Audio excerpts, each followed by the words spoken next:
sa mga mabubuting gawa.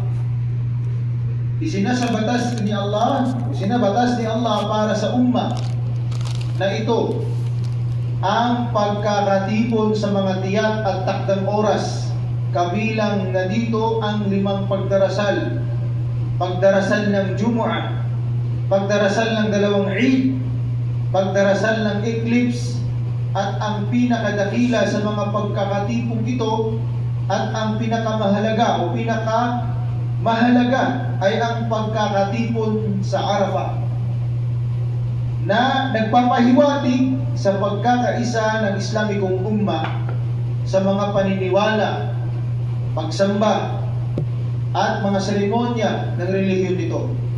Sinabatas ni Allah ang mga dakilang pagkakatipon sa Islam alang-alang sa kapakanan ng mga Muslim.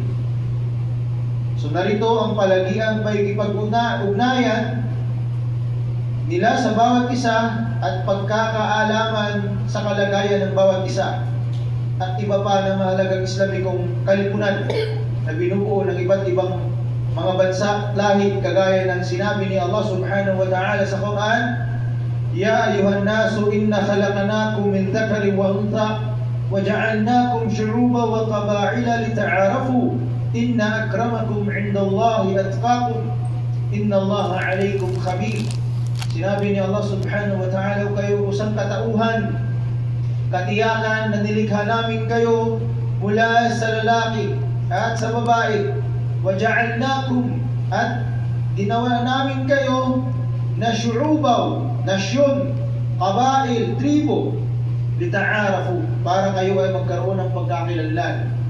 So, ibig sabihin, nilikha ni Allah subhanahu wa ta'ala na tayo ay may tribo at may nationality, sa anong kadahilan na lita'arafu. Ngunit, sabi niya, inna akramakum, ngunit ang pinakamalapit sa inyo kay Allah subhanahu wa ta'ala, ang pinakamalapit kay Allah mula sa inyo ay yung taong may takot kay Allah subhanahu wa ta'ala. Sino yung taong may pinakamataas na takot kay Allah subhanahu wa ta'ala?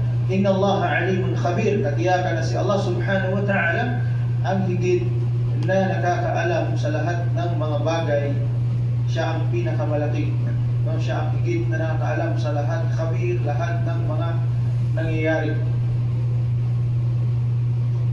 So mga kapatid, sa pananampalatayang Islam, so yun ang isa sa mga kadahilanan o isa sa mga dahilan kung bakit inubliga sa atin ang unang-una yung pagsasala.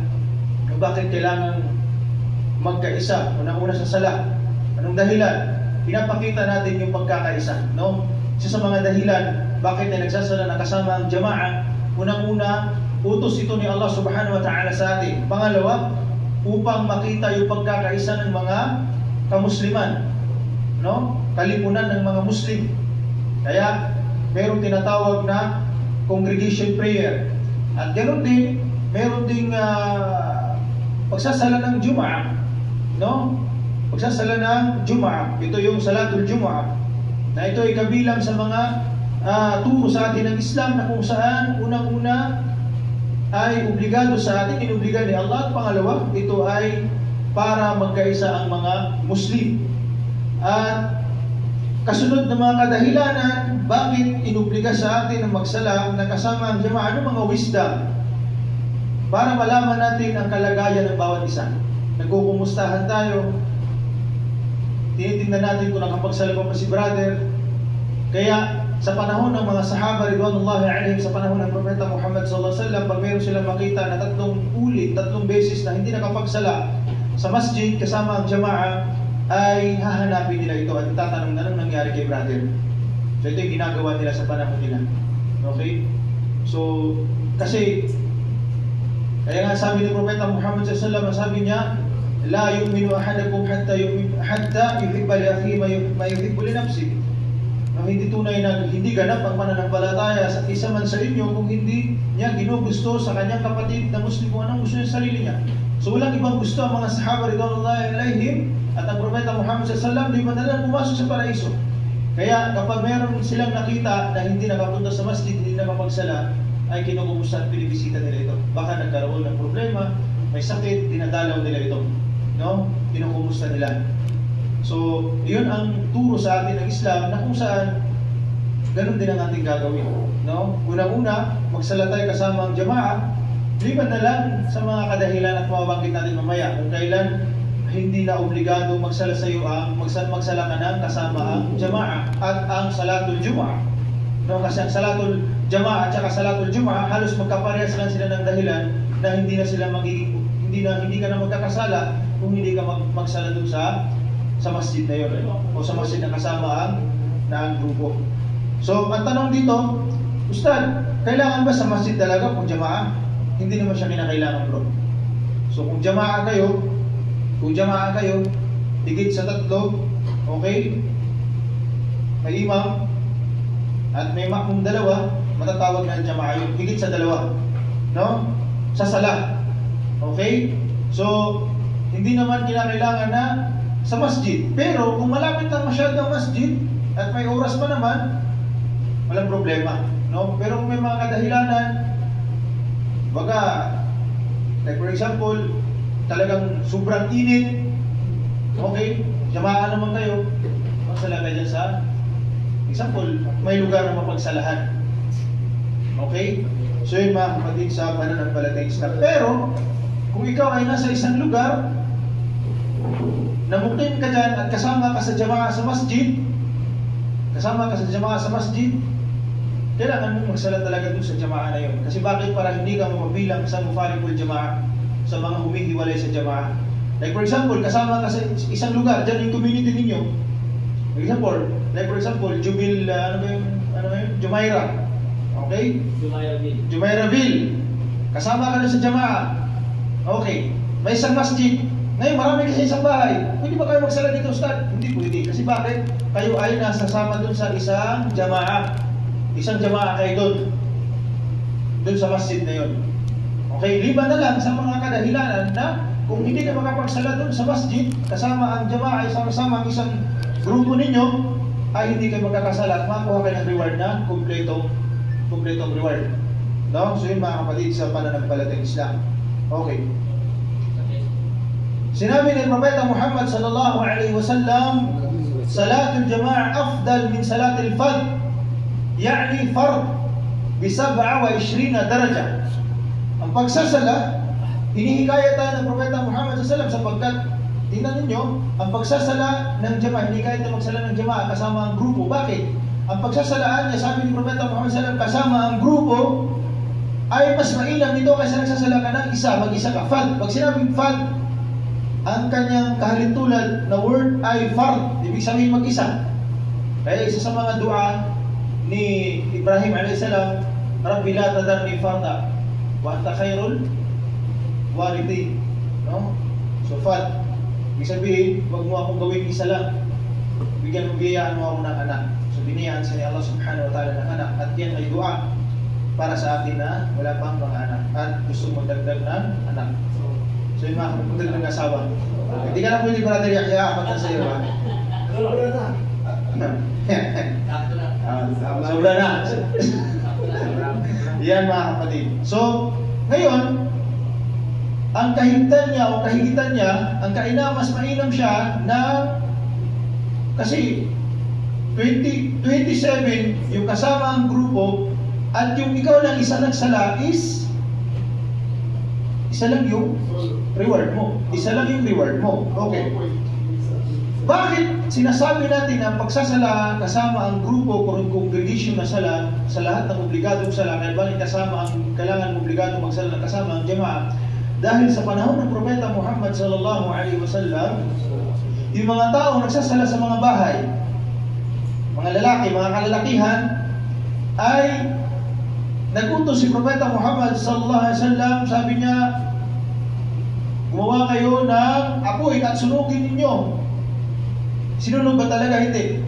Pinausukan lang yung ilalim ng kanilang mga bahay. So ibig sabihin, yun ang nagpapatunay na obligado sa mga lalaki, kalalakihan na magsala sa masjid. Okay, sa masjid. So malinaw yun na dalil mga kapatid, o malinaw yun na hadith ni Propeta Muhammad sallallahu alaihi wasallam. Okay. Sinabi dito ni Propeta Muhammad sallallahu alaihi wasallam, salatul rajuli fil jama'ati tad'ufu ala salatihi fi baytihi wa fi suqihi 25 ضعفا وذلك أنه إذا توضأ فأحسن الوضوء ثم خرج إلى المسجد لا يخرجه إلا الصلاة لم يخط خطوة إلا رفعت له بها درجة حط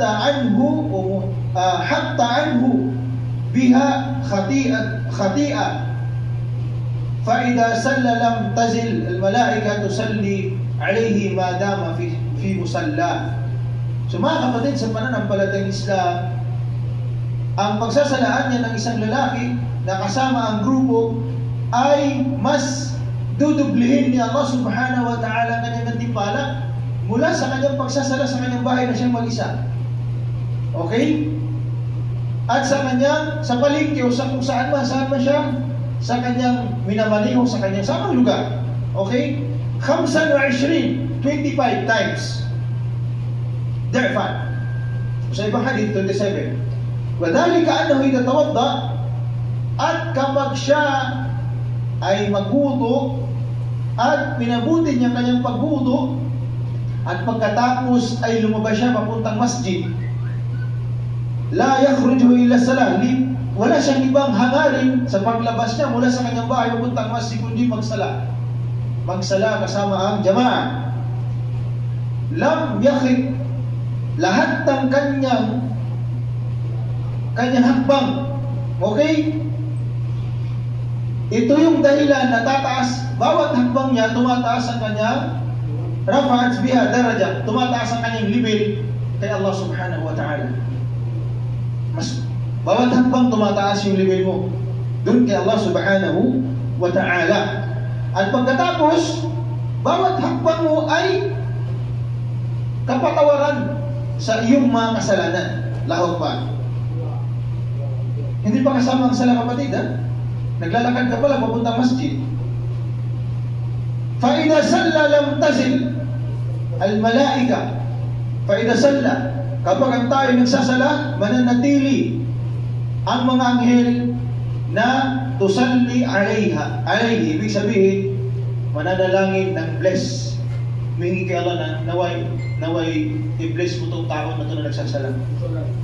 Madama fi musallahu, hanggang sa panahon na siya ay nasa kanya pinagsasalahan.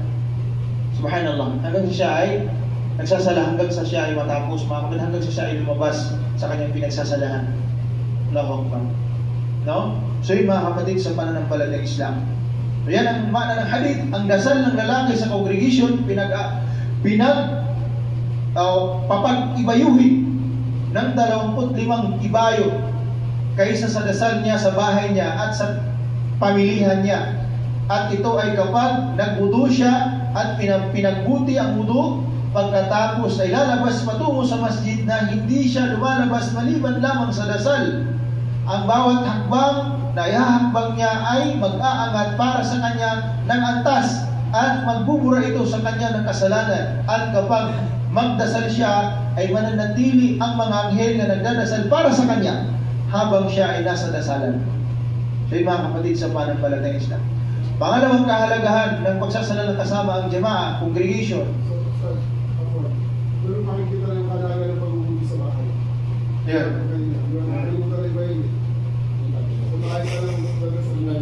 So, magbudo ka sa bahay, pagkatapos ay magsala ka sa masjid. Okay? So yun mga kapatid. Okay. Pangalawa, ang pagdarasal ng congregation ay obligado sa 5 pagdarasal.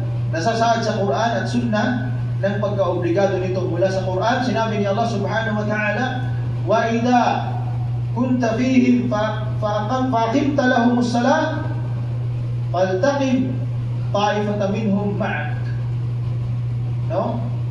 Faltaqum ta'ifatan minhum ma'ak. Sinabi ni Allah subhanahu wa ta'ala, kapag ikaw ay nasa kanila at namuno ka sa kanila sa pagdarasal, tumayo ang isang pangkat kabilang sa kanila kasama sa iyo. So ibig sabihin, ito ay yung kapag itong itong kalagayan na to ay nangyari ito yung sala sa digmaan sa jihad.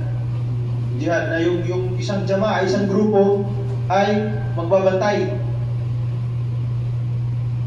Ganito yun, magbabantay isang grupo, sasala sila ng example, duhor, nagsasala ng duhor. Okay. Ngayon, magbabantay yung isang grupo. Ha? Yung nasa likod, yun ang magbabantay. Okay? Pagkatapos, after nun, una nang magtaslim, no? Magsasala na yung una, magtataslim si Propeta Muhammad sallam, i-review natin inshallah. Hindi ko masyadong nakalimutan ko. Ganito pala, ipagpatuloy nila, uupo yung isang grupo, okay? Sasabay na sila dun sa pangalawang raka'a. Pangalawang raka'a yung pangalawang grupo. Review natin inshallah para sigurado tayo, hindi tayo ito yung sa jihad. Okay, ito yung pamaraan sa pagsasala sa jihad. Pero pwede naman na magsala muna yung grupo na to, tapusin na yung sala. Pag after magsala nila, magsala kayo ulit, kayong grupo na naman. Walang problema doon.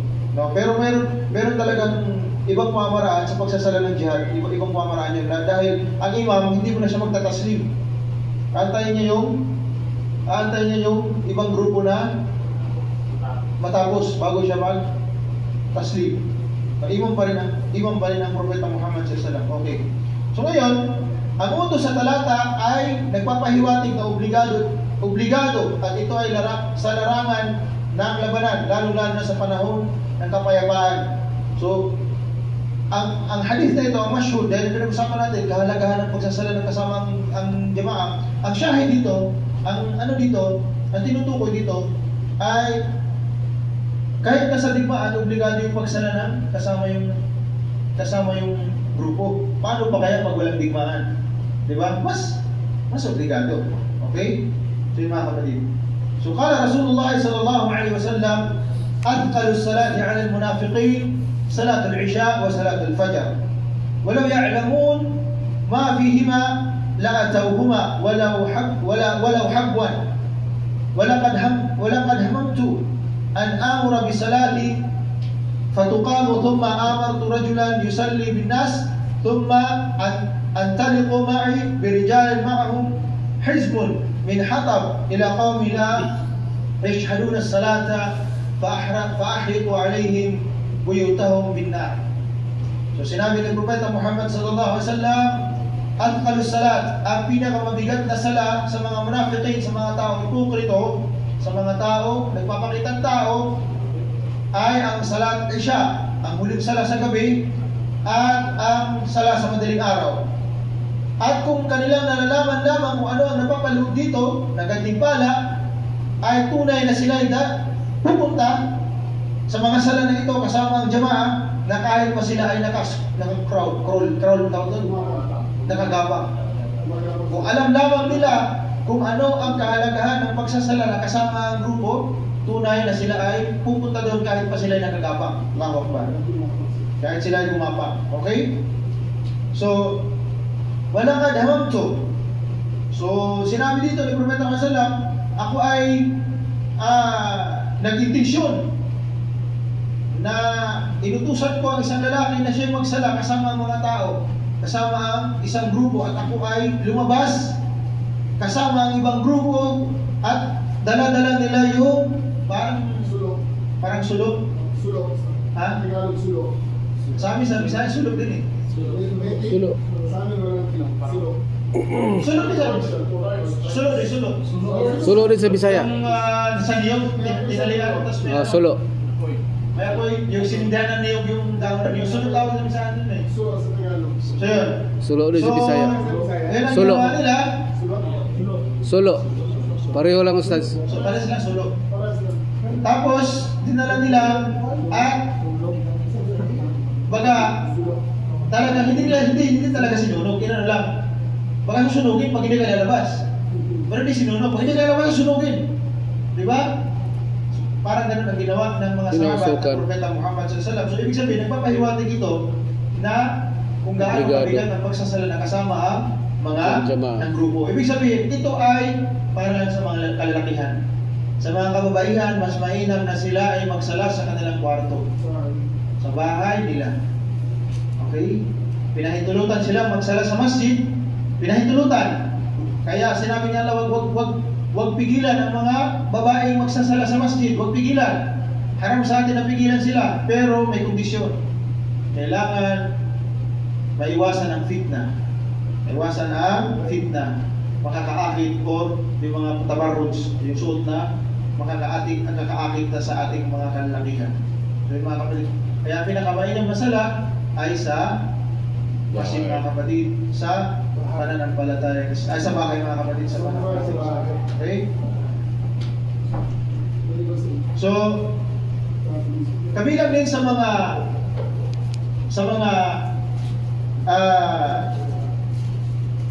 katibayan sa panahon ni Propeta Muhammad sallallahu alaihi wasallam, may isang lalaking bulag dumating sa kanya.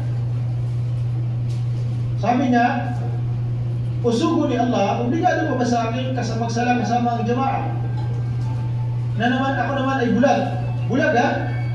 Anong sabi sa kanya ni Propeta Muhammad sallallahu alaihi wasallam? Naririnig mo ba ang adan? Ang samit ang nida? Naririnig mo ba ang nida? Ang sabi ng bulag na yun, oo. Idan, sabi niya, obligado sa iyo na magsala kasama ang grupo, kasama ang jamaah. Kapatid, sa isang bulag, inubliga ni Propeta Muhammad, inubliga sa kanya, inubliga sa isang bulag. Paano pa kaya sa hindi bulag? Diba? Kaya ginawa ng bulag na yon ay naglagay na hawakan. Papunta doon sa masjid. So ako, alhamdulillah, may experience ko talaga sa Davao, sa lugar sa Bingkungan, sa Tago. Naway patawarin siya nila at ipasok sa paraiso. Subhanallah.